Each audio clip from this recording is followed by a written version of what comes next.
These are not the takeoff and landings most people expect to see.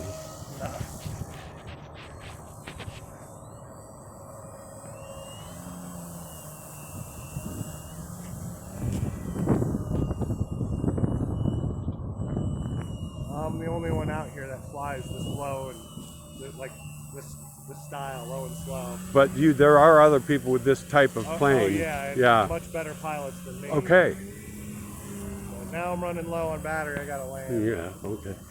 I don't like that part. See if I can get a nice one. Cross, so it's Yeah. difficult.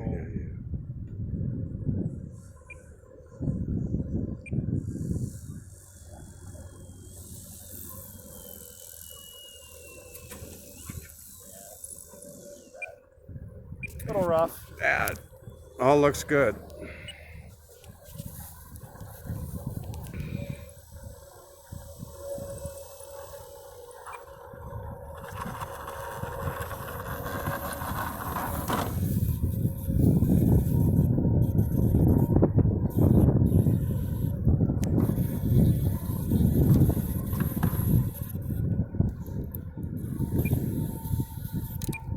Now that last guy had to clean fuel out of his engine.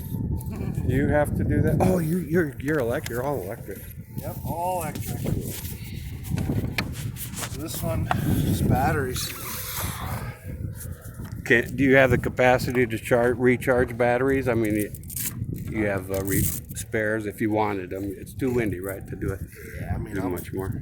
Yeah, this is it's not the wind so much as that it's cross. Yeah. Okay. Yeah. But normally I'd fly my jets and stuff, but this is this is a little more forgiving with the cross. Cool. But I can bring it if I really have to. I can bring it this way, and like you saw, I can land it vertically like that. So a little less worry. The jets, when you start slowing down, you get this cross. It'll kind of it'll push you aside. It'll make you stall. Actually, Right. Drop in. So is this a camera on your head? Yeah, it's a GoPro. Of course it is. GoPro, it's called. You wear it all the time. You tape everything. Usually when I'm flying, yeah. I mean, you never know. What kind of image will you see from those being on the other side of the runway? How are they? Well, it depends tiny. It depends on how you post process it and how you set up the camera. Okay. This particular GoPro has 3 fields of vision for 1080p, so you can have wide, medium, or narrow. So you can set up the field of vision for narrow, and it's. Are we talking about a horizontal format? Well, I make all mine are vertical. I imagine what they do for this to change the field of view is to just narrow the field of view digitally. I don't think there's any optics that change. Does it have a program that will target on something and keep it? If you'd put a wide. No. Okay. Just what I mean. But a lot of times those programs don't work anyway. Yeah. So, but they work fine with something slow moving, but something that moves as fast as an airplane. It's even my jets, especially.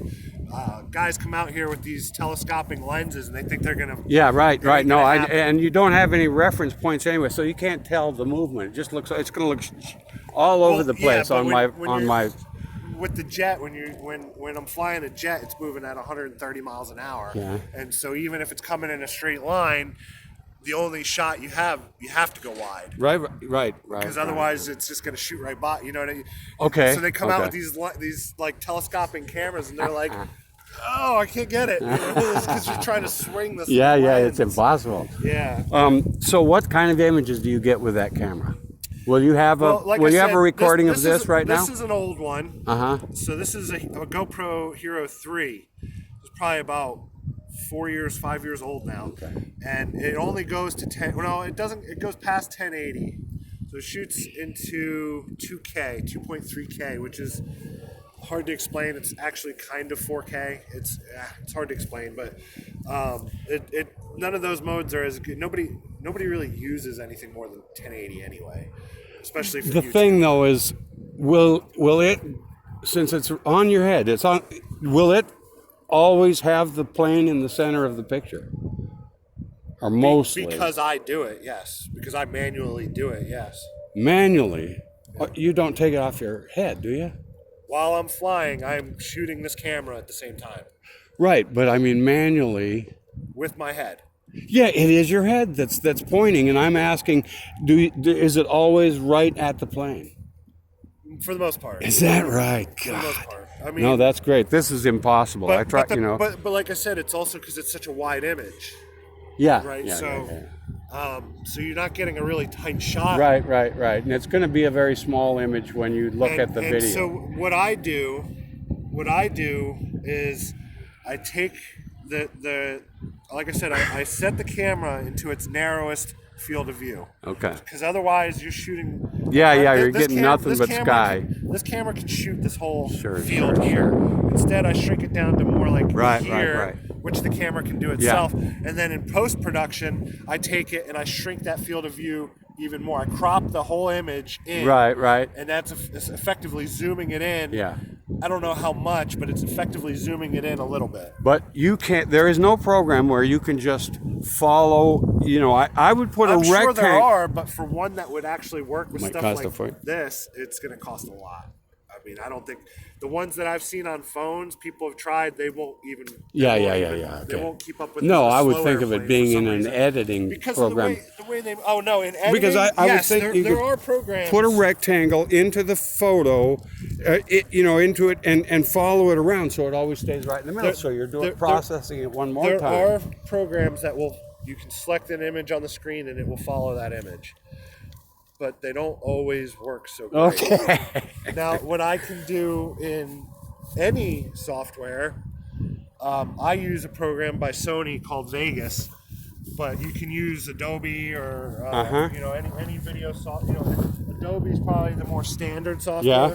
But there's a way that you can adjust the pan and basically the pan and cropping of the image. And so you can Post-production. Right? post-production. Okay. So you can manually, go to the screen. Here's the object I want to follow, and you can shrink the image down, Yeah. basically cropping the image. Set it to that object.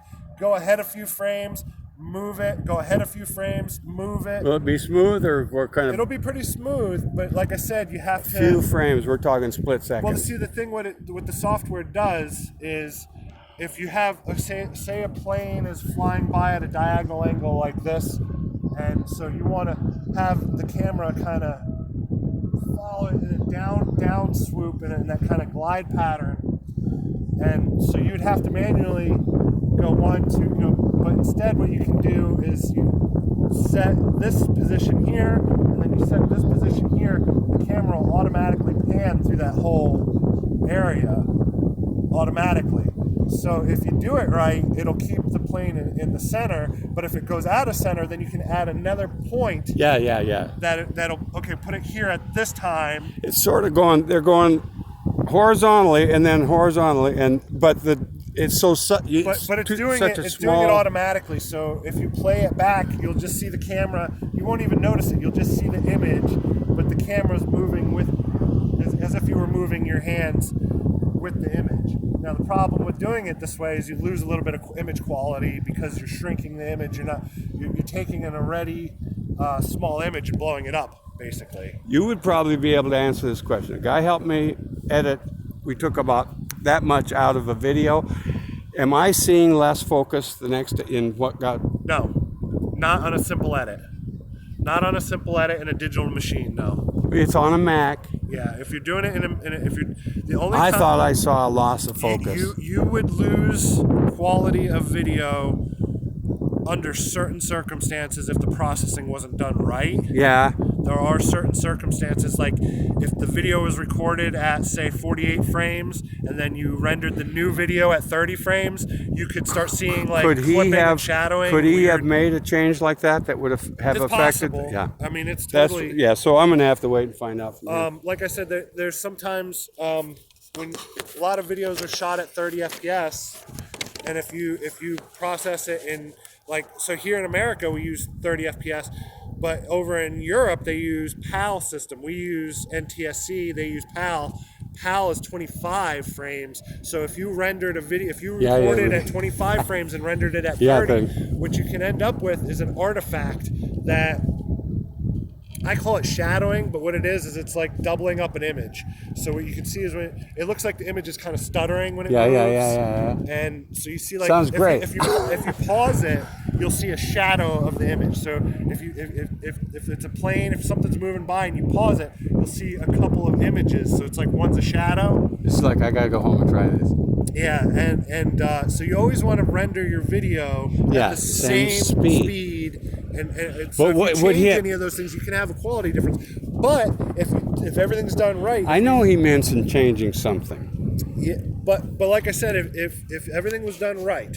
Yeah. If you recorded at 30 FPS and you processed at 30 FPS, he wouldn't have done anything dumb. Then you shouldn't have lost He's been teaching anything. photography at DBC for 23 years. I'm sure he knows what he's doing. Well, yeah, but he did stumble with stuff. He went to help articles.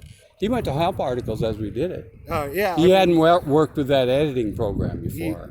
That's the thing. And then he was upset that the damn computer was so slow, which I don't know. That's going to be a thing. Well, I have a tech stub of the toe every day because I'm trying to do all this stuff online, and I have no acumen, and I never learn anything.